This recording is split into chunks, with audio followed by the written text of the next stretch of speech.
Hello friends, welcome to Samayal food court. இன்னைக்கு நம்ம பார்க்க போறது ரவா லட்டு. வாங்க பார்க்கலாம்.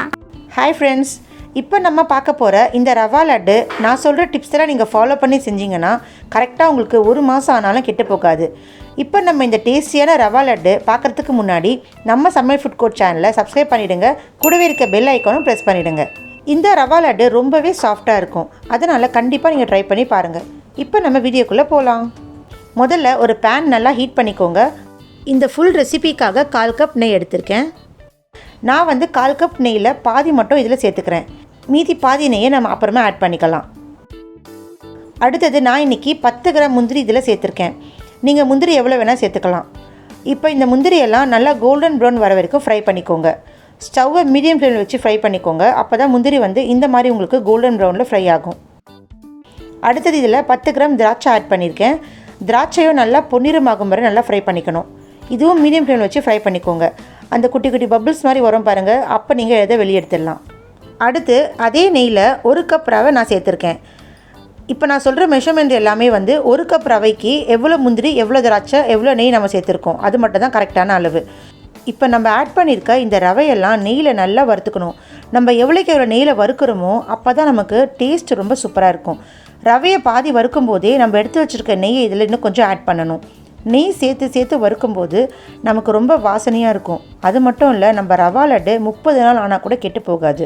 நம்ம வறுக்கிறதுல தான் நம்ம ரவா லட்டு கெட்டு போகுமா இல்லையான்றதை நல்லா தெரிஞ்சுக்கலாம். இது மாதிரி மணலாக வர வரைக்கும் நல்லா வறுத்துக்கோங்க. நீங்கள் ரவையை வறுக்கும் போதே உங்களுக்கு நல்லா வாசமாக இருக்கும், அந்த மாதிரி வறுத்துக்கோங்க. இப்போ பாருங்கள், நம்ம ரவைலாம் சூப்பராக வறுத்தாச்சு. இதுதான் கரெக்டான கன்சிஸ்டன்சி.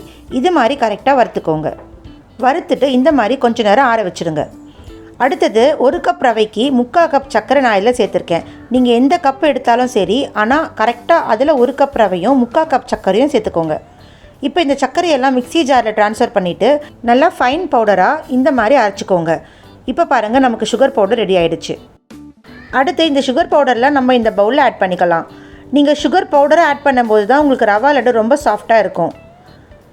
இப்போ பாருங்கள், நமக்கு இந்த சுகர் பவுடர்லாம் கரெக்டான கன்சிஸ்டன்சியில் இருக்குது. இப்போ நம்ம ரவையெல்லாம் அதே மாதிரி ஆறின பிறகு மிக்ஸி ஜாரில் ட்ரான்ஸ்ஃபர் பண்ணி ஓரளவுக்கு கொரன்னு அரைச்சிக்கோங்க. ரவையை பவுடராக அரைக்காதீங்க ஃப்ரெண்ட்ஸ். இந்த மாதிரி கொஞ்சமாக கொரன்னு அரைச்சிக்கோங்க, அதுவே கரெக்டாக இருக்கும். ரொம்ப பவுடராக அரைச்சிட்டிங்கன்னா ரவா லட்டு ரொம்ப நல்லாவே இருக்காது. இப்போ பாருங்கள், இது கரெக்டாக இருக்குது. இப்போ நம்ம இது எல்லாத்தையும் அந்த சுகர் பவுடர்லேயே ஆட் பண்ணிக்கலாம். அடுத்து நம்ம எடுத்து வச்சுருக்க மீதி நெய்யை இதில் ஆட் பண்ணிக்கோங்க. நெய் நல்லா சேர்த்த பிறகு எடுத்து வச்சுருக்க முந்திரி திராட்சை இதில் சேர்த்துக்கோங்க. அடுத்து இதில் 2 டீஸ்பூன் ஏலக்காய் பொடி சேர்த்துக்கோங்க. ஏலக்காய் மிக்சியில் அப்படியே பொடி ஆகாது, அதனால் நான் கொஞ்சம் சர்க்கரை ஆட் பண்ணி பொடி பண்ணியிருக்கேன். இப்போ நம்ம இந்த மாதிரி ஏலக்காய் பொடி சேர்க்கும்போது நம்ம ரவா லட்டு ரொம்ப வாசனையாக இருக்கும். இப்போ இந்த ஏலக்காய்லாம் ஃபுல்லாக ஸ்ப்ரெட் ஆகிற அளவுக்கு மிக்ஸ் பண்ணிக்கலாம். அடுத்தது நான் இன்றைக்கி 1/4 கப் பால் எடுத்திருக்கேன். அதில் பாதி அளவு மட்டும் இதில் சேர்த்துக்கோங்க. பால் மொத்தமாக ஆட் பண்ணிடாதீங்க, அப்போ உங்களுக்கு ரொம்ப தண்ணி ஆகிடும். அதனால் பால் பாதி ஆட் பண்ணிக்கோங்க. கொஞ்சம் கொஞ்சமாக பால் சேர்த்து நீங்கள் பெரட்டும் போது உங்களுக்கு ரவா லட்டு ரொம்ப சாஃப்டாகிடும். இப்போ பாருங்கள், நான் 1/4 கப் பாலில் பாதி தான் ஆட் பண்ணேன். எனக்கு இதுவே கரெக்டாக இருக்குது. நம்ம லட்டு உருட்டும் போது இந்த மாதிரி நமக்கு லட்டு பிடிக்க வரணும், அந்த அளவுக்கு நீங்கள் பால் சேர்த்தா போதும். நீங்கள் ரவா லட்டு பிடிக்கும்போது நல்லா அழுத்தி பிடிச்சிக்கோங்க, அப்போ தான் உதிர்ந்து போகாது. நம்ம முந்திரியெல்லாம் வறுத்து போட்டிருக்கிறதுனால நம்ம ரவா லட்டு சாப்பிடும்போது ரொம்ப க்ரன்ச்சியாக இருக்கும், ரொம்ப சூப்பராக இருக்கும்.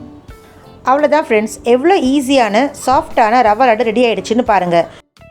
இப்போ நம்ம மீதி இருக்க எல்லா ரவையிலையும் லட்டு பிடிச்சிடலாம். ஃப்ரெண்ட்ஸ், இந்த ரவா லட்டு ஒரு 10 நிமிஷம் இருந்தால் போதும், நீங்கள் சீக்கிரமாகவே செஞ்சு முடிச்சிடலாம். அது மட்டும் இல்லை, நீங்கள் ரவையை எந்த அளவுக்கு நெய்யில் வறுக்கிறீங்களோ அப்போ தான் உங்கள் ரவா லட்டு ஒரு மாதம் ஆனால் கூட கெட்டு போகாது. கண்டிப்பாக இதை நீங்கள் உங்கள் வீட்டில் ட்ரை பண்ணி பாருங்கள். இப்போ பாருங்கள், நம்ம எடுத்திருக்க 1 கப் ரவையில் எனக்கு 15 ரவா லட்டு கிடச்சிது. இந்த சைஸில் நீங்களும் ரவா லட்டு பிடிச்சிங்கன்னா உங்களுக்கும் கண்டிப்பாக 15 ரவா லட்டு கிடைக்கும். இந்த கிருஷ்ண ஜெயந்திக்கு கண்டிப்பாக இந்த ரவா லட்டு உங்கள் குழந்தைங்களுக்கு செஞ்சு கொடுங்க, ரொம்பவே விரும்பி சாப்பிடுவாங்க. கண்டிப்பாக இந்த ரவா லட்டு உங்கள் வீட்டில் ட்ரை பண்ணி பார்த்துட்டு எப்படி இருக்குது எனக்கு மறக்காமல் கமெண்ட்டில் சொல்லுங்கள். கூடவே நம்ம சமையல் ஃபுட் கோர்ட் சேனலை சப்ஸ்கிரைப் பண்ணிவிடுங்க. அப்படியே அந்த பெல் ஐக்கானை ப்ரெஸ் பண்ண மறந்துடாதீங்க. இப்போ பாருங்கள், நான் இந்த ரவா லட்டை எடுத்து பிரித்து காட்டுறேன். எவ்வளோ சாஃப்டாக இருக்குது. அது மட்டும் இல்லை, நம்ம ரவையெல்லாம் நெய்யில் வறுத்ததுனால ரொம்ப வாசனையாகவும் இருக்கும், ரொம்ப டேஸ்ட்டாகவும் இருக்கும். கண்டிப்பாக நீங்கள் ட்ரை பண்ணி பாருங்கள் ஃப்ரெண்ட்ஸ். உங்களுக்கு இந்த ரவா லட்டு பிடிச்சிருந்துன்னா லைக் பண்ணுங்கள், ஷேர் பண்ணுங்கள், சப்ஸ்கிரைப் பண்ணுங்க. தேங்க்யூ. பை.